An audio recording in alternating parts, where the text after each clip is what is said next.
Most of us have watched movies about AI and robots, where it was about robots killing humans and taking over the world. Back then, our reactions were like, ha ha ha, OMG, so exciting. But now, we are like, huh?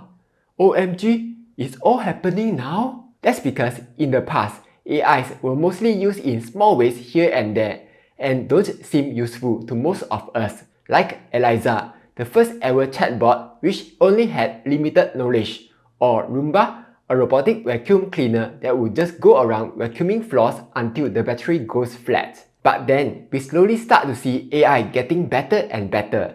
Like in 1997, we saw an AI defeating a grandmaster in a chess competition. Then, in the 2000s, we saw another AI capable of playing the Super Mario game. And just a few years ago, another AI was able to defeat the Dota World Champions. But still, all these AI were just used for fun and games, which didn't really have any real use case. But on the 30th of November 2022, everything changed when ChatGPT was released to the public. Because for the first time ever, everyone had access to an AI tool that they can actually use in their day-to-day life. You can use it to suggest ideas, reply to emails, write poetry, debug codes, write books, and so on.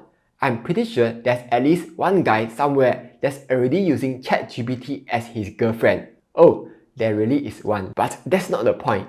The point is, the AI revolution is now here and is quickly taking over the world. Back then, it took Netflix 3.5 years to reach 1 million users, Airbnb 2.5 years, Facebook 10 years, Spotify 5 years, and for ChatGPT, it reached 1 million users in just 5 days. And now, the number of users that ChatGPT has already surpassed 100 million users. Here's a chart by ARK Invest about the impact of innovation. Okay, I know most of us agree that ARK Invest is a terrible fund manager, but that's not what I want to show you. Instead, is that whenever there's a new innovation, our life will change, often for the better. For example, steam engines made it easier for us to move things around. Telephones allow us to communicate with anyone across the world. Same with automobiles, electricity, computers, internet, and now it's AI turn. The impact of AI will be far much greater than every other innovation in the past. However, right now, AI is still not perfect yet.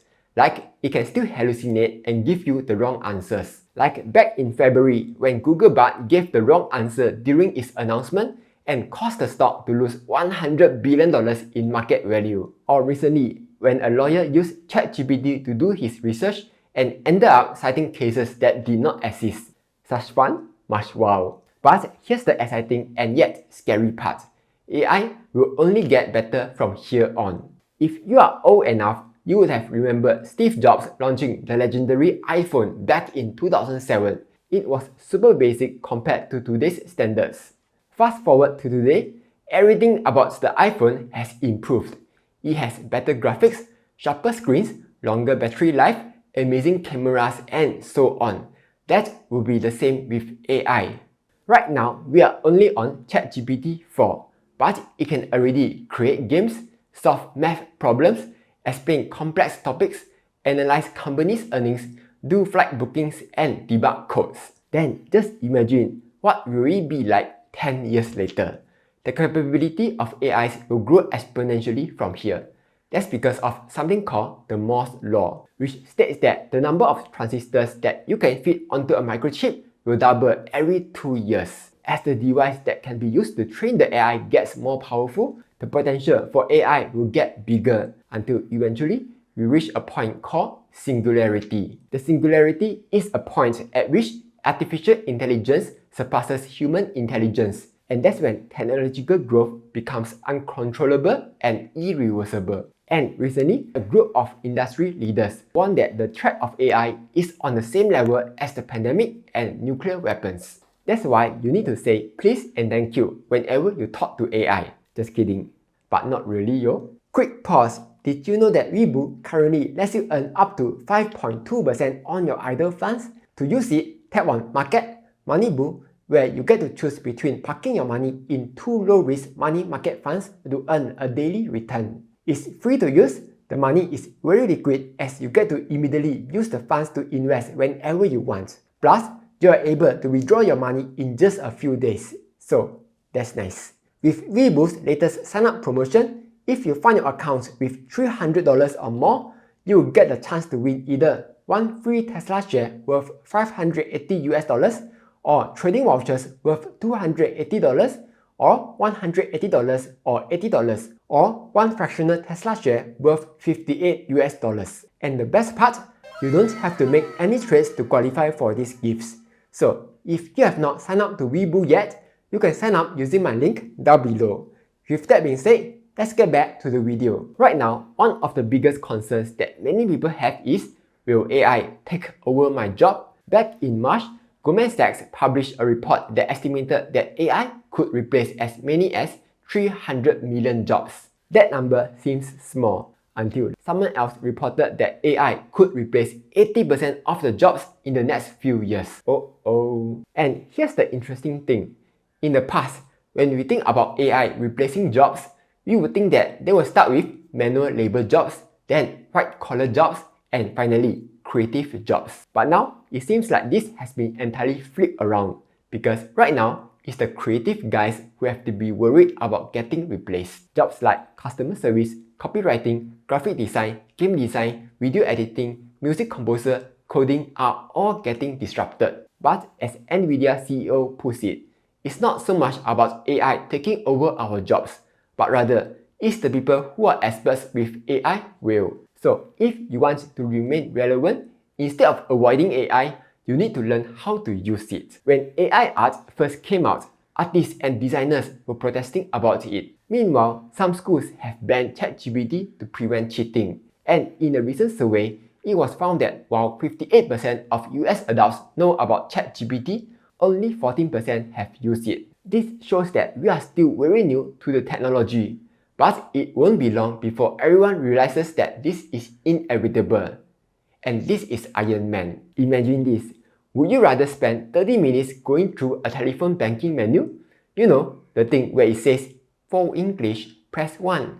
For Mandarin, press 2. Gets my blood boiling whenever I have to deal with them. Or would you rather speak to an AI chatbot that can answer all your questions in real time? Here's another scenario. Would you trust a doctor who has 10 to 20 years of experience or an AI that has access to all your medical records, DNA information, family's medical history, medical research papers, and will always give you the best possible advice? AI lawyers that can give you the highest chance of winning a case, AI property agents that can find you the best house, AI personal assistants that can quickly grow your business. So how can we use AI to our advantage? Contrary to what many people may think, you can't just type some words into ChatGPT, click, click, boom, and you suddenly become a millionaire. That could happen in the future, but certainly not right now. Instead, the keyword here is leverage. Think of how companies like Google are able to get to where they are right now. They do it by leveraging on the knowledge and skills of experts. When you hire the right people for the job, the company will run and grow on its own. This gives the bosses more time to do what they do best, playing golf. Just kidding. This gives the bosses more time to focus on making important decisions and building relationships. With all kinds of AI tools at our disposal, we have access to the same kind of leverage that a boss has. For example, in the past, maybe you were spending 1 to 2 hours a day writing and replying to emails. Now, you can just ask ChatGPT to come up with the email. Maybe it's too formal, make it friendlier. Too long, make it short and sweet. What about writing a blog post? You can use ChatGPT to come up with 10 different blog post ideas. Choose the one that you like, then ask ChatGPT to write a 200-word post based on it. Modify it to include high-volume keywords to improve SEO searchability.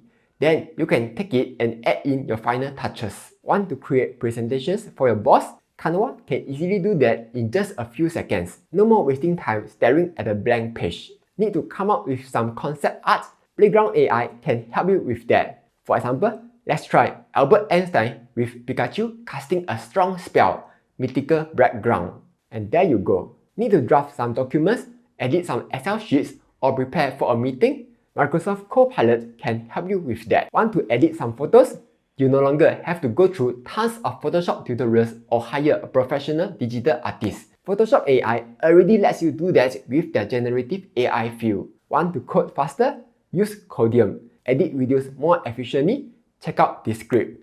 Come up with new music? Use SoundDraw. With AI, our productivity has just gone to the moon. So when we say AI will take over our jobs, what it means is that now, AI will help us do 90% of our boring, repetitive tasks, leaving us with more time to do stuff that really matters, like choosing the best design and QA to make sure everything comes out perfect. So those are some of the things that AI can already do, and the technology is advancing at a very fast pace. So let me leave you with a quote from NVIDIA's CEO. Remember, either you're running for food or you are running from becoming food. And oftentimes, you can't tell which. Either way, run. Anyway, I've recently set up a new Telegram channel, so do join in to discuss about anything and ask any questions that you want. Like, share and subscribe as I'll be posting new videos every Monday, Wednesday and Friday.